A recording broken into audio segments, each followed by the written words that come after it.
A história universal nos ensina que civilizações sofrem declínio em razão da promiscuidade e da corrupção.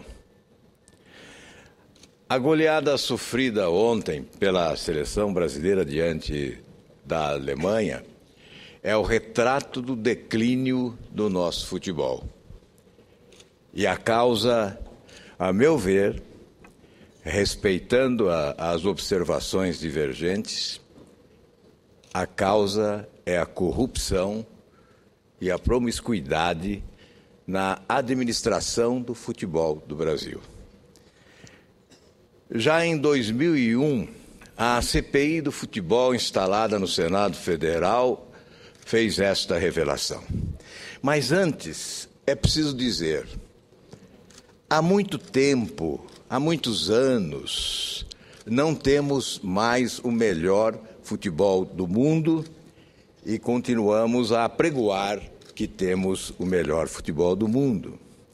Não temos os melhores jogadores do mundo e continuamos a apregoar que os temos.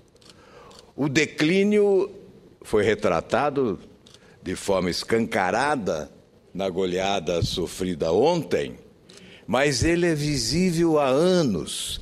E a CPI do futebol fez esta revelação. É verdade que no Brasil há desconforto e constrangimento em se reconhecer um ato produtivo do Congresso Nacional, uma ação meritória desta instituição. E por isso foi necessário alguém de longe, da Europa, um jornalista da BBC de Londres, Andrew Jennings, escrever um livro denominado O Jogo Ainda Mais Sujo, para revelar que a CPI do futebol instalada no Senado Federal foi responsável pela queda de Ricardo Teixeira da presidência da CBF. E não foi responsável apenas por esta queda, que deu origem a investigações na Suíça que culminaram com a sua deposição da CBF. Não foi apenas esta a revelação da CPI. Ela indiciou 17 dos principais cartolas brasileiros, denunciou mazelas, irregularidades e corrupção, com evasão de divisas, com crime contra a ordem tributária nacional, crime contra o sistema financeiro nacional. Portanto, uma seleção de ilícitos praticados na administração do futebol do Brasil foi denunciada por aquela comissão parlamentar de inquérito, ensejando a instauração dos procedimentos judiciais necessários, com ações penais que tramitam até hoje na Justiça Federal. Produziu o Estatuto do Torcedor, que possibilita a prisão de vândalos nos estádios, que possibilita, por exemplo, a prisão de cambistas, como agora, e etc. Produziu a legislação do desporto nacional, de responsabilidade do desporto nacional, conferindo maior transparência e possibilitando a responsabilização civil e criminal dos dirigentes do desporto que passaram a responder com o seu próprio patrimônio por eventuais gestões temerárias e desonestas.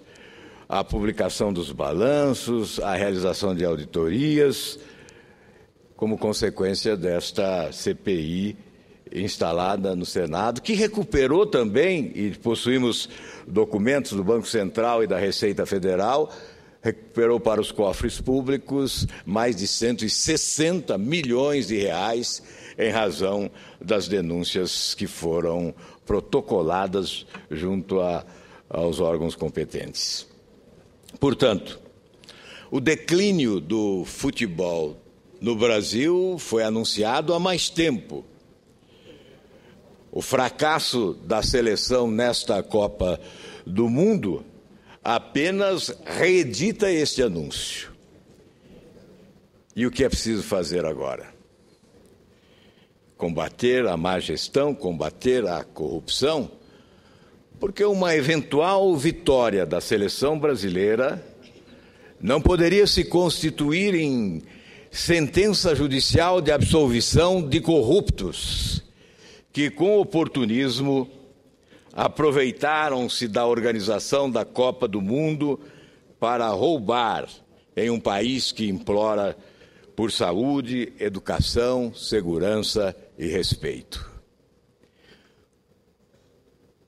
Se fosse vitorioso o Brasil, não poderíamos esquecer a corrupção à vida, o desperdício do dinheiro público. Uma Copa do Mundo que custou horrores, 30 bilhões é o que se avalia. As 3 últimas Copas do Mundo, somadas, não gastaram tanto quanto gastou o Brasil na realização desta Copa para a festa especialmente da Alemanha, da Holanda e da Argentina. Como poderíamos esquecer esse desperdício de dinheiro público, mesmo que o Brasil fosse vitorioso?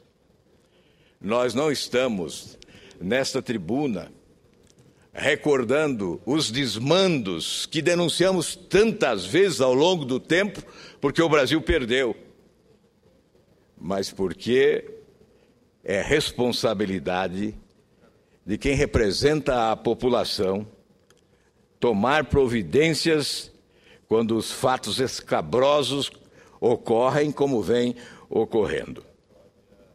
É evidente que caberia, depois do término desta Copa do Mundo, a instalação de uma comissão parlamentar de inquérito para investigar responsabilidades sobre os desvios ocorridos. Nós estamos no ano eleitoral e isto impossibilita esta providência.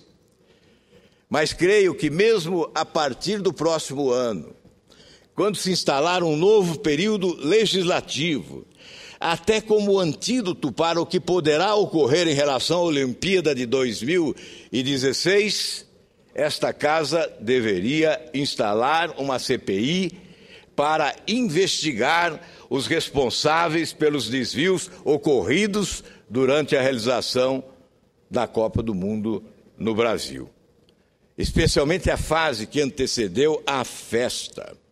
A festa que puderam os brasileiros assistir no estádio Mané Garrincha, por exemplo, foi uma festa paga com dinheiro público, no estádio mais caro do mundo, que custou 2 bilhões de reais.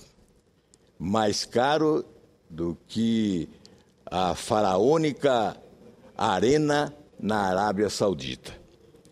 Portanto, nós não podemos nos esquecer disso. O povo brasileiro está pagando esta conta sem poder pagar. Além dessa questão do desvio do dinheiro público nesta hora, há que se pensar no futuro do futebol do país como atividade essencialmente econômica, geradora de emprego, de renda e de receita pública.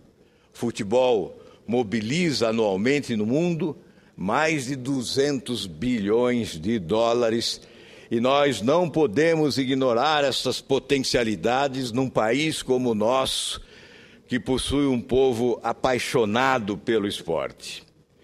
Portanto, há que se considerar, sim,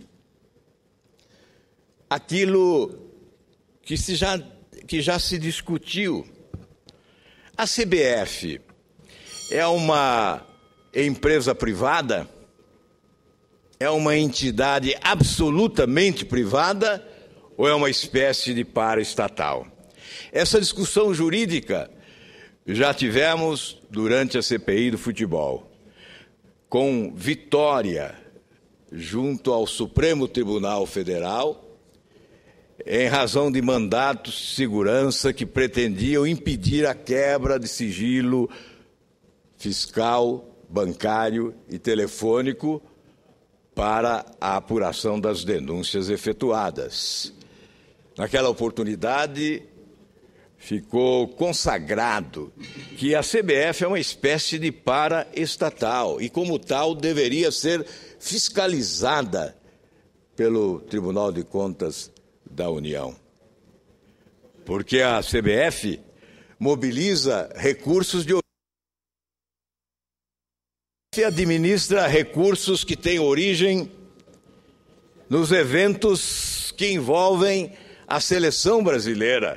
E a seleção brasileira é patrimônio cultural do nosso povo. Portanto, esta é a configuração jurídica que deveria se dar à CBF como entidade, uma paraestatal sujeita à fiscalização, à prestação de contas e, portanto, com transparência maior. A outra questão, senador Paulo Paim, agradeço a Vossa Excelência, inclusive, que me permite falar um pouco mais. Eu dei 20 minutos para todos e não seria correto que Vossa Excelência falasse só 10. Então, eu estou até agradecendo, senador Waldrop, mas eu vou esperar o tempo que todos usarem e Vossa Excelência faça. Muito obrigado, senador. Muito obrigado. Eu não pretendo usar os 20, mas eu peço um pouco mais para que eu possa concluir. E depois de fazer essa referência, CBF como paraestatal, a exemplo do que é o SENAC, por exemplo, o SESC, o SESI, a CBF como paraestatal, sujeita, portanto, à prestação de contas, à fiscalização. Além disso, as alterações necessárias no estatuto da entidade, das federações e dos clubes para instituir um modelo de eleição que seja democrático e que evite a promiscuidade. O modelo atual tem como consequência o favorecimento ilícito, inclusive, benefícios que são conferidos pela entidade a federações e a clubes como barganha política para a perpetuação no poder de alguns cartolas que lá estão há décadas e de lá não saem, num processo de sucessão eleitoral absolutamente contaminado pela promiscuidade. São questões que devem ser discutidas para que realmente a derrota possa ensinar, para que a derrota seja mestra. Um fracasso, eventualmente, pode ser o início de um processo de recuperação, de evolução, de avanço, capaz de proporcionar vitórias futuras. Temos que aprender com os nossos erros, com aquilo que foi temerário e claudicante num momento decisivo para a nação brasileira. É evidente que nós tínhamos a exata noção do que ocorreria nos estádios brasileiros. Muita festa, muita vibração, entusiasmo, o encantamento dos estrangeiros. Nunca duvidamos disso, porque esse é o Brasil é assim. Mas isso não pode fechar os nossos olhos para a realidade dos bastidores. O que está por detrás da festa, o que está por detrás da alegria, o que está por detrás do aparente sucesso de um evento midiático fantástico, o maior do planeta. O que está por detrás disso? Creio ser nossa responsabilidade propor transparência, arrebentar a caixa preta que esconde as atitudes de bastidores que comprometem o nosso país e, sobretudo, levando em conta que nós não podemos ser coniventes, nós não podemos ser complacentes, nós não podemos ser cúmplices dos corruptos e oportunistas que aproveitam este evento fantástico de repercussão internacional para roubar diante de um país que necessita de saúde, de educação, de segurança e de respeito. Muito obrigado, senhor presidente.